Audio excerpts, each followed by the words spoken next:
All right, ready.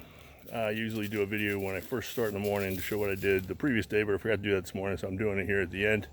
I'm gonna flip around what I've done today. So I've got my short sides, the 12-foot sides, sighted on this side. Obviously ran it up over the side of the rafters. I'm actually going to come off of this rafter with a fascia board. Gonna bring it out about a foot. I'm gonna do the same on the bottom, and then I'm gonna run another rafter on that and put some supports in there, box it in.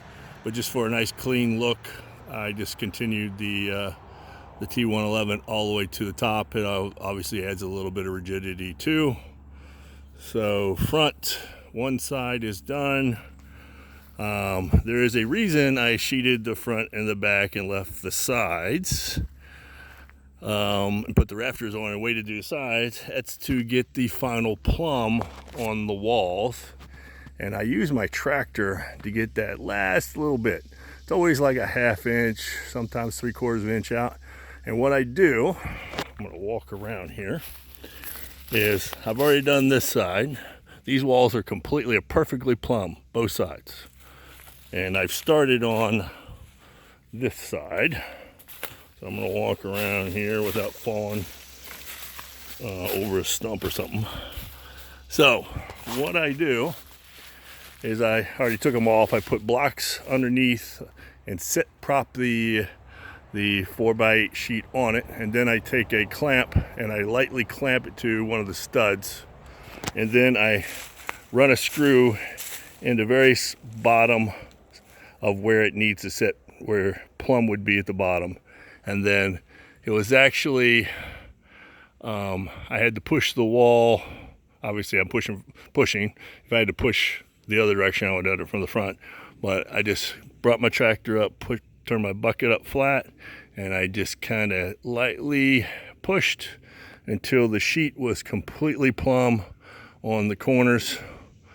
And then I went up and screwed it in, rechecked with my level to make sure everything was plumb.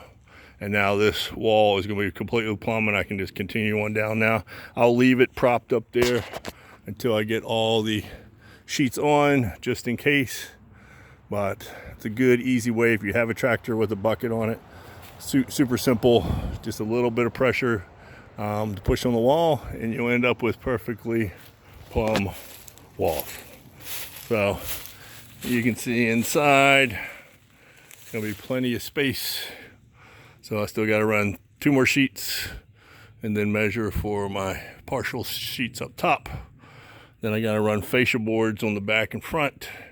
Then I'm going to bump it out a little bit to give it an overhang all the way around.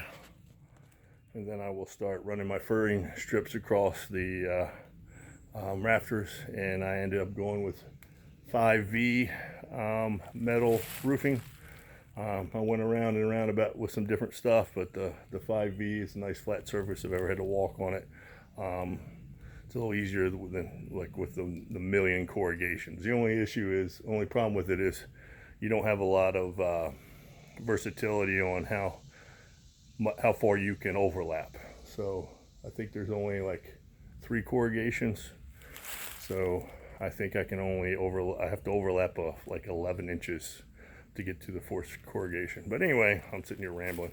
Anyway, thanks for watching, and the next time I'll make a video, hopefully all the siding's on and I can start putting my fascia boards on the front and back. All right, later.